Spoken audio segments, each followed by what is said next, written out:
महाबोधि महाविहार को बचाने के लिए बौद्ध भिक्षु कर रहे हैं आमरण अनशन।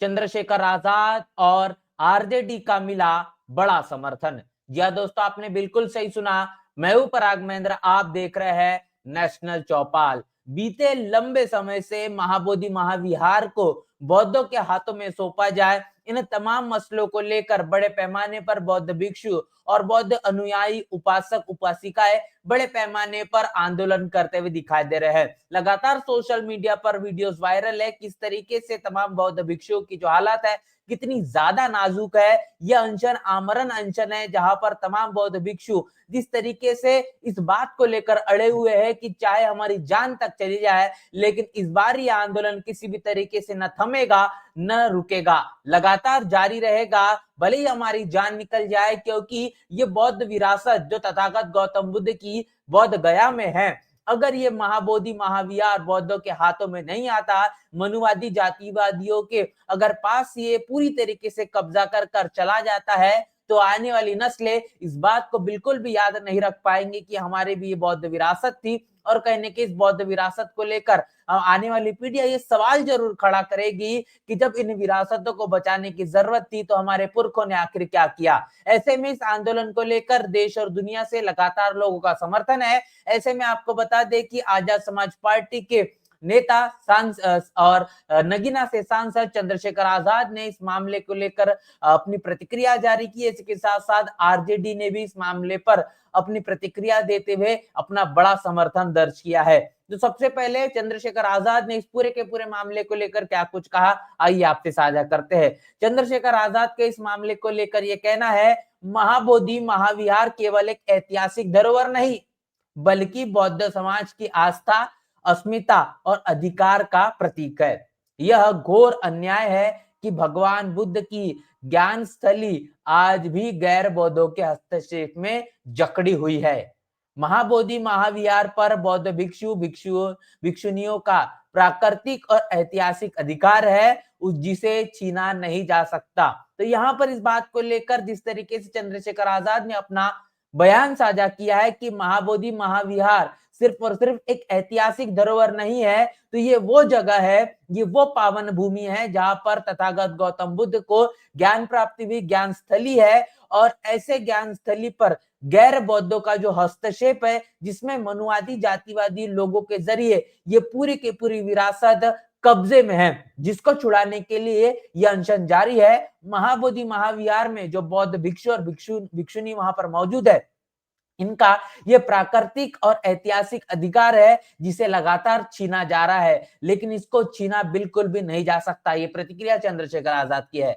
अगली बात कह रहे हैं कि मैं आमरण अनशन पर बैठे भिक्षु भिक्षुनियों की दृढ़ता और साहस को नमन करता हूं। यह केवल भूख हड़ताल नहीं, बल्कि हजारों वर्षों से चले आ रहे अन्याय के खिलाफ बौद्ध समाज का एक प्रतिकारी प्रतिरोध है। और यह लड़ाई केवल महाबोधि महाविहार की मुक्ति की नहीं है, बल्कि बहुजन समाज के आत्मसम्मान और सांस्कृतिक पुनरुद्धार की भी है। तो ये जो अनशन है, ये साधारण अनशन नहीं है, आम बात नहीं है कि तमाम बौद्ध भिक्षुओं के जरिए इस तरीके से उनको आंदोलन करने के लिए मजबूर होना पड़ा है। ये बात बताता है कि अब भी स्वाभिमान और स्वाभिमान के साथ साथ अपने जीवन को जीना, यही कहने के बौद्ध समाज की सबसे बड़ी पहचान रही है। और ऐसे तमाम लोगों को मैं नमन करता हूं, ये चंद्रशेखर आजाद कह रहे हैं। और उनका ये भी कहना है कि ये जो भूख हड़ताल है, ये सिर्फ भूख हड़ताल नहीं, तो ये उस व्यवस्था के खिलाफ, अन्याय के खिलाफ आवाज है, जो कि बौद्ध समाज का एक एक क्रांतिकारी प्रतिरोध के रूप में है। और ये केवल महाबोधि महाविहार के मुक्ति का आंदोलन नहीं है, बहुजन समाज के आत्मसम्मान की लड़ाई है, जिसे हर कीमत पर लड़ना और उसे जीतना आवश्यक है।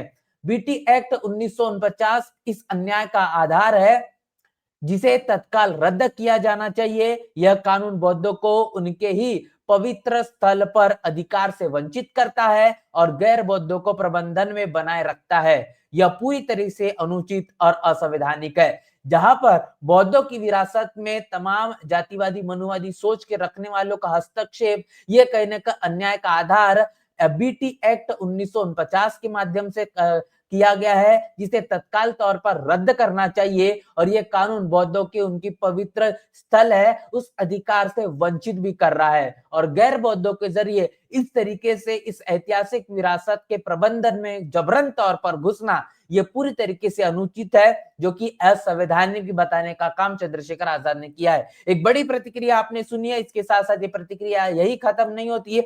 अगली बात भी चंद्रशेखर आजाद कह रहे हैं, सुनिएगा कि मैं पूरे बहुजन समाज की ओर से प्रधानमंत्री नरेंद्र मोदी जी से विनम्र निवेदन करता हूं कि महाबोधि महाविहार को तुरंत बौद्ध भिक्षुओं को सौंपा जाए।